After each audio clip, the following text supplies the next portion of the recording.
tudo bem? Bom dia, Antônio Carlos. É um prazer recebê-lo aqui no programa. Vem cá, o que o senhor está achando aí do governo do Bolsonaro, hein? Olha, eu acho que nós temos que ter em conta um momento difícil, que é uma mistura de uma crise sanitária com uma crise econômica, uma crise financeira e uma crise institucional pela falta de respeito com que o povo está sendo tratado. Ontem, quando o presidente Bolsonaro fala, eu me chamo Messias, mas não faço milagre, e daí que morreu não sei quantas pessoas. Ou seja, essa falta de respeito, essa falta de solidariedade às vítimas do coronavírus, às pessoas que morreram, aos familiares, é que mostra que, efetivamente, o Brasil precisa, pensar como é que a gente vai sair dessa encalacrada que nós nos metemos no Brasil. É por isso que eu acho que nós não temos outro jeito senão tentar discutir a própria mudança de governo, porque o que eles têm feito na economia, o que eles têm feito na área da saúde. Ontem eu vi um pronunciamento do ministro da Saúde, a impressão que ele passa é que ele não entende nada de saúde, porque ele é um empresário da área. Ele é uma pessoa que trata de fundo de investimento na área da saúde, ele não trata de saúde.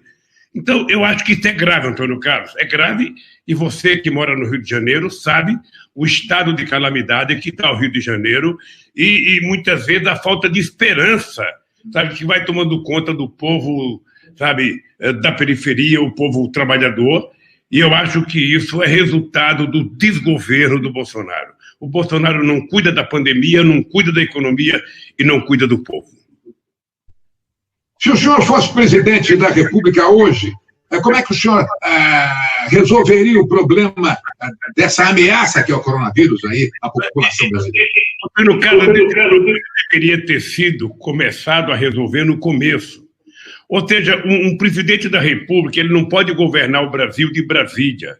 Um presidente da República já deveria ter se reunido com 27 governadores, já deveria ter feito um pacto de atuação dos entes federados. Os prefeitos deveriam estar participando. O papel do governo federal é disponibilizar os recursos necessários para duas coisas. Primeiro, para cuidar da questão sanitária, para cuidar da questão da saúde, para comprar os respiradores, para comprar as máscaras, para comprar tudo que é necessário para a saúde e repassar recursos dentro dos limites do próprio Estado para que as prefeituras possam dar conta de atender a população, porque quem vai atender a população não é o ministro da Saúde, ou não é o ministro lá em Brasília, é o prefeito da cidade que vai cuidar das pessoas que estão, doentes, das pessoas que vão ser internadas. E é preciso, então, que o governo federal funcione como se fosse o maestro, organizador da orquestra, dos gerentes, que envolve quase 6 mil prefeitos e 27 governadores no nosso país. E isso não existe. O presidente Bolsonaro transformou os governadores em inimigos, transformou os prefeitos em inimigos, e todo mundo que fala alguma coisa contrária ao presidente vira inimigo. E assim não é possível governar o país. Ou seja, o presidente da República tem que ser o maestro de uma orquestra que tem que estar afinada. É isso que deveria ter sido feito desde o começo. A saída do ministro da Justiça, o Sérgio Moro, do governo, melhora a sua situação nos processos da Lava Jato, presidente? Eu ainda quero provar que o Sérgio Moro é mentiroso. Eu quero provar que o Sérgio Moro é uma cria da Rede Globo de televisão. A Globo faz questão de enaltecer o Sérgio Moro 24 horas por dia, faz exatamente 4 anos, e eu quero provar, de que o Sérgio Moro é um juiz medíocre, mentiroso, e fez o meu processo, a arma para eleger o Bolsonaro e para me tirar do processo eleitoral. Mas eu tenho muito um cristão, tenho fé em Deus e vou trabalhar para que o povo descubra a... O senhor pretende ser candidato à presidência da República novamente? Veja, é muito cedo para discutir isso, Antônio Carlos. É muito cedo, ou seja, nós precisamos discutir nesse momento como evitar que o povo brasileiro sofra o que está sofrendo. Nós precisamos fazer algumas coisas. A primeira coisa é convencer a sociedade de que o isolamento é a melhor arma de evitar o crescimento da pandemia. Para que a gente garanta o isolamento, é preciso garantir que as pessoas recebam o recurso mínimo para sobreviver. E para as pessoas que têm que trabalhar, porque trabalham em atividades essenciais, é preciso que o poder público garanta a essas pessoas, sabe, o direito de trabalhar sem correr o risco. Outro dia eu tive num debate num estado e eu dizia para os empresários locais de que se os empresários estão fazendo tanta pressão para os trabalhadores voltar a trabalhar, a pergunta que eu faço é o seguinte: esses empresários assinarão um compromisso, assinarão um registro em cartório de que eles se comprometem que nenhum trabalhador dele vai pegar coronavírus? Ele se compromete a higienizar o local de trabalho? O prefeito se compromete a higienizar os ônibus, ao metrô, a dar garantia para que as pessoas possam se locomover com tranquilidade? Porque é isso, nós temos que cuidar de quem precisa ficar em casa e cuidar de quem precisa trabalhar. Não é uma coisa atabalhoada como querem fazer. Não é apenas uma questão econômico-financeira. É preciso a gente cuidar do ser humano em primeiro lugar. O povo brasileiro não é número, é gente. E nós temos que cuidar como gente. O Trump, que falava muita bobagem há um mês atrás, agora é o país recordista, já tem mais de 1 milhão de pessoas contaminadas, já tem 58 mil mortes, e o Brasil, só o Rio de Janeiro, já tem mais mortes do que a Argentina. É muito grave o que aconteceu no Brasil, o que está acontecendo. E segundo todos os cientistas que falam todo santo dia em rádio e televisão, eles dizem que a coisa pode se agravar. E eu acho, Antônio Carlos, que para cuidar da vida do ser humano não tem preço.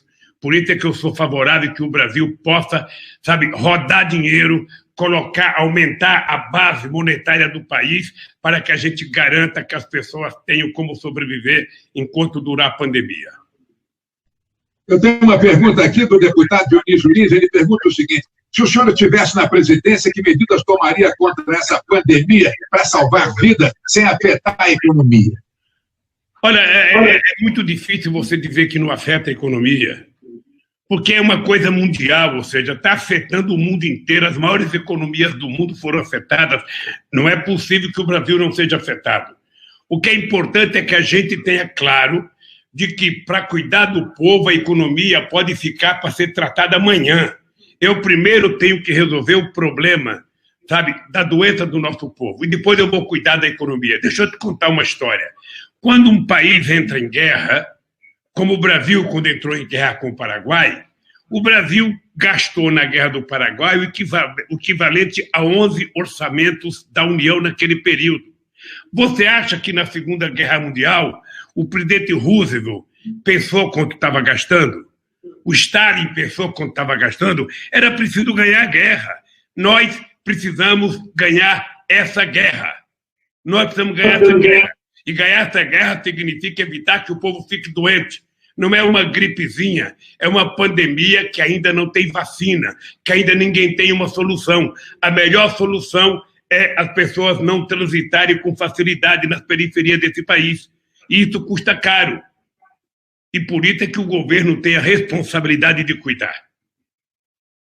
Presidente Luiz Inácio Lula da Silva, qual seria a sua atitude para botar o país nos trilhos novamente, já que o senhor considera que o país está meio fora dos trilhos aí com o presidente? Antônio Carlos, se você analisar bem, veja, o Brasil jogou fora tudo que nós construímos de oportunidade. Veja, o Brasil era protagonista internacional, o Brasil se dava bem com os Estados Unidos, se dava bem com a Europa, se dava bem com a América do Sul, se dava bem com a Argentina, se dava bem com a China. Ou seja, o Bolsonaro jogou tudo fora. Esse ministro das Relações Exteriores do Bolsonaro é um maluco. Sabe? Sinceramente, um cara sem controle. Porque nessas alturas do campeonato, você querer brigar com a Argentina, que é o nosso maior parceiro comercial aqui, você querer desprezar a China, como eles estão fazendo, e ficar tentando lamber os Estados Unidos, que ontem ameaçou que pode cortar voos do Brasil para os Estados Unidos, é jogar o Brasil, eu diria, quase que no limbo. A outra coisa é que não existe credibilidade, ou seja, o ministro da Economia do nosso país, ele não utiliza a palavra crescimento, não utiliza a palavra desenvolvimento, não utiliza a palavra investimento, ele só utiliza a palavra, sabe, ajuste fiscal e venda de empresa. Ajuste fiscal e venda de empresa.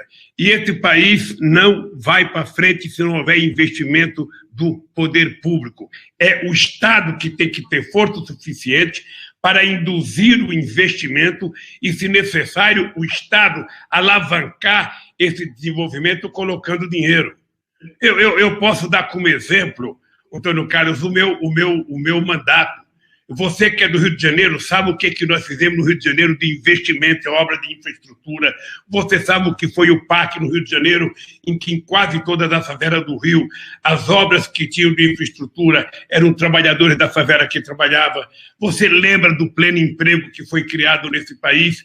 Porque quando houve a crise de 2008, que todo mundo começou a chorar, e que na Europa e nos Estados Unidos, sabe, teve 100 milhões de pessoas desempregadas, nesse país, nós criamos 20 milhões de empregos formais. Por quê? Porque nós fizemos investimento através do BNDES, através da Caixa Econômica, através do Banco do Brasil. Nós fizemos crédito. O povo pobre do Rio de Janeiro tinha crédito consignado, as pessoas podiam comprar, as pessoas trabalhavam. Ou seja, é isso que você tem que fazer. E, para isso, o governo tem que ter credibilidade.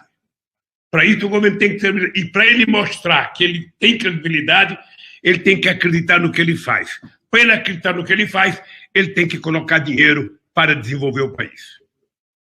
Meu querido ex-presidente Luiz Inácio Lula da Silva, chegamos ao final. Gostaria de deixar esses minutos finais do nosso programa aqui para o senhor se dirigir ao grande público ligado na Tupi e nas redes sociais nesse momento. Por favor, o que o senhor gostaria de dizer para esse público maravilhoso que está nos ouvindo? Um dos discursos que eu fiz quando eu era candidato a presidente é que eu dizia que nós tínhamos que cuidar do Rio de Janeiro com muito carinho, porque o Rio de Janeiro tinha perdido muito e só saía na imprensa, nas páginas policiais. E eu penso que se você fizer um levantamento, desde o tempo de Getúlio Vargas até hoje, você vai perceber que não teve um governo na história do país que fez a quantidade de investimento que nós fizemos no Rio de Janeiro. Então, eu quero aproveitar esse instante para ser solidário ao povo do Rio de Janeiro, ao povo que perdeu parente, ao povo que perdeu seu emprego, aos trabalhadores da indústria naval, sabe, que já estavam com 82 mil trabalhadores no Brasil e que está desaparecendo, que o Brasil resolveu importar navio de Singapura, da China, da Coreia, aos trabalhadores que trabalhavam diretamente e indiretamente na Petrobras, aos terceirizados, e ao povo do Rio de Janeiro. Ao povo do Rio de Janeiro, porque é o povo que não merece passar o que está passando. Sinceramente, o povo do Rio de Janeiro merecia melhor sorte, merecia, sabe, eu diria, ser tratado com mais dignidade pelo governo federal, pelos governos municipais, pelo governo estadual. Então, eu quero só terminar dando solidariedade ao povo do Rio de Janeiro, ao povo brasileiro pelo sofrimento, dizer que nós não merecíamos isso, o Brasil não merece isso. Eu te confesso, Antônio Carlos, com todo o respeito que eu tenho à liberdade do voto do povo brasileiro, 2018 foi um ano nefasto para a sociedade brasileira, e o seu Moro, que fica pintando de santo, é um dos responsáveis. Porque o seu Moro criou o Bolsonaro, não foi o Bolsonaro que criou o Moro, a Rede Globo criou o Bolsonaro e criou o Moro, e o fake news criou o Moro como presidente. Ou seja, então, essa desgraceira que nós estamos vivendo hoje se deve à irresponsabilidade, sabe, dessa gente que eu acabei de falar agora. Então, eu quero ser solidário ao povo do Rio de Janeiro e agradecer a você, Antônio Carlos, essa oportunidade, porque nesse instante nós temos que nos preocupar com a saúde do povo. E para cuidar da saúde do povo, eu queria dar um conselho. Eu sei que você quer trabalhar, eu sei que você precisa de dinheiro, mas se você ama a sua família, é o seguinte, a melhor forma de você cuidar dela é você não se expor. Se você tiver que sair para trabalhar, use máscara. Se você tiver que sair, se o seu patrão quer que você trabalhe, pergunte se ele vai dar garantia para você. Porque o mesmo discurso que ele faz para levar você a trabalhar, ele não garante a sua vida. E quando você morrer, eu quero saber quem vai se preocupar com a sua família. Então, é importante que os governos tenham mais responsabilidade nisso. Não é só querer abrir o comércio. Ontem eu vi uma cena em Campina Grande, na Paraíba, Antônio Carlos, os patrões, sabe, forçando os trabalhadores a se ajoelharem na porta das calçadas para reivindicar que o prefeito abrisse as lojas. Eu perguntaria se esses empresários que fizeram os trabalhadores se ajoelhar para abrir o comércio, sabe, iriam garantir que essas pessoas sobrevivessem. Iriam garantir. Iriam dar garantia de vida para essas pessoas. Sabe? Então, é um momento difícil, é um momento de solidariedade, é um momento em que a gente tem que humanizar o nosso comportamento, porque não tem rico e não tem pobre. Ou seja, se bem que as coisas vão arrebentar mais para o lado dos pobres outra vez, eu quero ser solidário e agradecer a você, Antônio Carlos. Lula, muito obrigado pela sua participação no nosso programa. O Clóvis Monteiro, que vai continuar comandando aqui a programação da Tupi, ele quer fazer uma pergunta para o senhor. Está aqui o Clóvis Monteiro, presidente Lula. Por favor, Clóvis. Bom dia, presidente. Bom dia. O presidente, eu estou acompanhando aqui, está incrível a audiência do Antônio Carlos, a entrevista está bombando nas redes sociais, mas a polarização continua. O Brasil está dividido, né? Desde que o senhor passou pelo governo, a Dilma passou pelo governo, agora veio o Bolsonaro, é uma divisão, mesmo no meio da crise, pessoas morrendo, continua a divisão, a polarização política. Aí eu queria, tem muita gente perguntando, gente atacando, gente com ódio, gente defendendo, gente mandando abraço para o senhor. Eu vou tentar dar uma resumida aqui, presidente Lula. As pessoas estão querendo saber o seguinte: ok, o senhor fez um grande governo quando esteve à frente, depois vieram alguns escândalos e o senhor se defende até hoje. A pergunta é: ninguém do PT tem culpa, apesar do dinheiro devolvido, dos processos todos? Digamos que o senhor não tem a culpa, o senhor se defende em todo espaço que consegue. Mas ninguém do PT tem culpa desses escândalos recentes do Brasil, presidente Lula? Olha, se tiver culpa e for apurado, que as pessoas do PT sejam punidas como qualquer outra. É o que eu tenho desafiado. Veja, eu estou desafiando o Moro. Ele se escondeu atrás da toga o tempo inteiro a provar que o apartamento era meu. Eu estou dizendo, ele sabe que não é. Então, eu provei que não era meu. Por que ele me condenou? Qual é o crime que ele encontrou no meu processo? É um crime indeterminado, ou seja, ele não sabe que crime foi.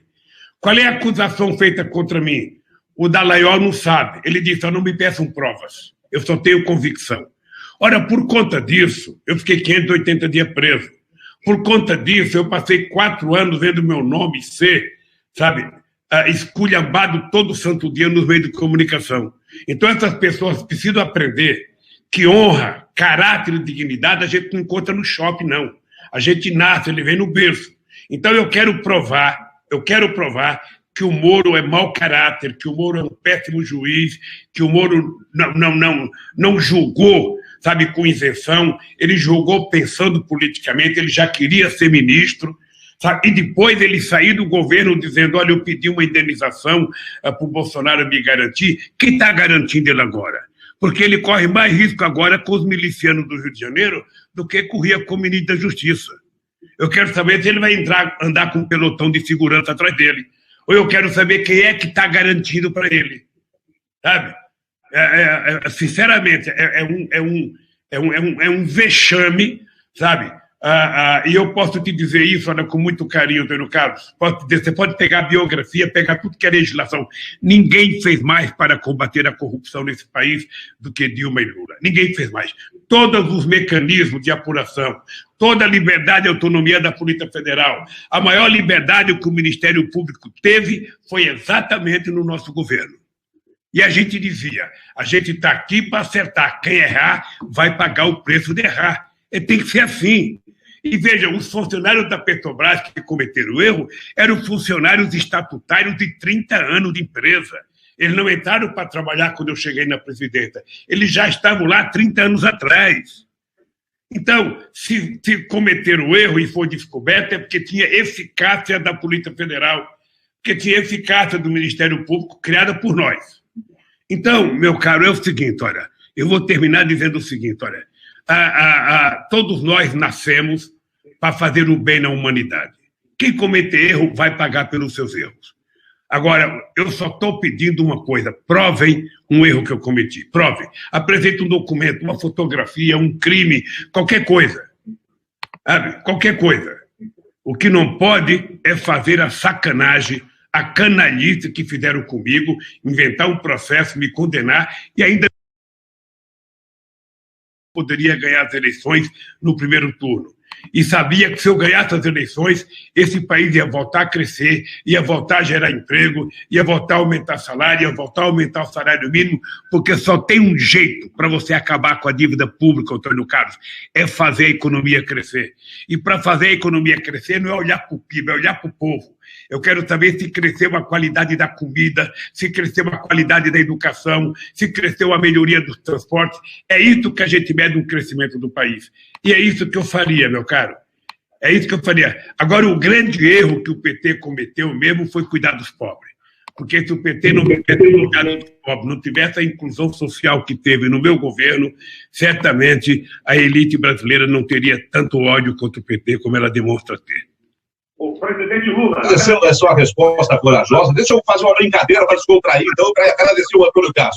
Se o senhor tivesse que levar para uma ilha deserta, só um, o Bolsonaro ou o Moro, quem o senhor levava, presidente? Sinceramente, eu não iria para o deserto. Sinceramente, eu não iria. Muito obrigado. Eu deixaria os dois sozinhos. Muito obrigado pela participação em nosso programa. Um bom dia para o senhor. Foi um prazer recebê-lo aqui. Obrigado, Carlos. Bom dia.